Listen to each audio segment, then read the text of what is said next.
गणपति बप्पा मोरया। तो चलिए फिर हम लोग कहानी स्टार्ट करते हैं। हेलो एवरीवन, सभी को मेरा प्यार भरा नमस्कार। तो आज मैं फिर से एक नई कहानी के साथ आई हूँ जो कि गणपति बप्पा की कहानी है। तो इस कहानी को आप लोग पूरा सुने, और अगर आप लोगों को इस कहानी के बारे में नहीं पता होगी तो इस कहानी को सुनने के बाद आप लोग को पूरी कहानी अच्छे से पता चल पाएगी। आखिर क्यों नहीं चढ़ाई जाती भगवान गणेश को तुलसी? हिंदू धर्म में तुलसी बेहद पवित्र मानी जाती है। भगवान विष्णु को यह अति प्रिय है, लेकिन गणेश जी की पूजा के दौरान तुलसी का इस्तेमाल वर्जित माना गया है। इसका जिक्र एक पौराणिक कथा में है। पौराणिक कथाओं के अनुसार एक बार गणेश जी गंगा नदी के किनारे तपस्या में लीन थे। उसी समय धर्माज जी की कन्या तुलसी विवाह की इच्छा लेकर तीर्थ यात्रा पर निकली। देवी तुलसी सभी तीर्थ स्थलों का भ्रमण करते हुए गंगा के तट पर पहुंची तो उन्होंने देखा कि युवा गणेश जी तपस्या में लीन हैं। गणेश जी रत्न जटित सिंहासन पर विराजमान थे। उनके पूरे अंगों पर सुगंधित चंदन लगा हुआ था और गले में पारिजात पुष्पों के साथ स्वर्ण मणि रत्नों के अनेक सुंदर हार सजे हुए थे। गणेश जी के कमर में कोमल रेशम का लाल पीताम्बर लिपटा हुआ था।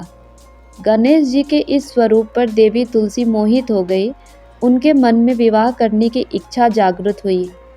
तुलसी ने जब विवाह की इच्छा से गणेश जी का ध्यान भंग कर दिया तो उन्होंने तुलसी द्वारा तप भंग करने को अशुभ बताया।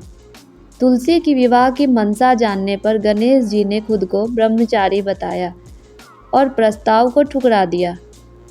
विवाह प्रस्ताव ठुकराने पर तुलसी ने नाराज होकर गणेश जी को श्राप दिया कि उनके एक नहीं बल्कि 2 विवाह होंगे। इस पे श्री गणेश जी ने भी तुलसी को श्राप दे दिया कि तुम्हारा विवाह एक असुर से होगा। एक राक्षस की पत्नी होने के इस श्राप के बारे में सुनकर तुलसी ने गणेश जी से माफ़ी मांगी। इस पर गणेश जी ने तुलसी से कहा कि तुम्हारा विवाह शंखचूर्ण राक्षस से होगा।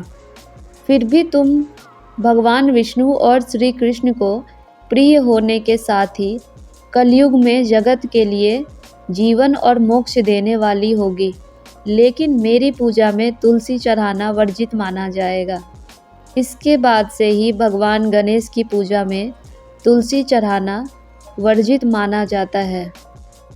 तो कैसी लगी आप लोगों को यह कहानी, और कितने लोग इस कहानी को नहीं जानते थे और ना ही सुना था? प्लीज़ मुझे कमेंट करके ज़रूर बताइएगा।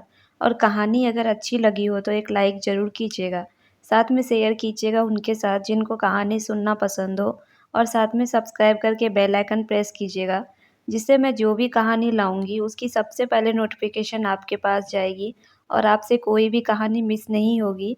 प्लीज़ सपोर्ट कीजिए आप सब मिलके। Thank you for watching everyone. मिलती हूँ अगली कहानी में। तब तक के लिए जय श्री गणेश, गणपति बप्पा मोरया।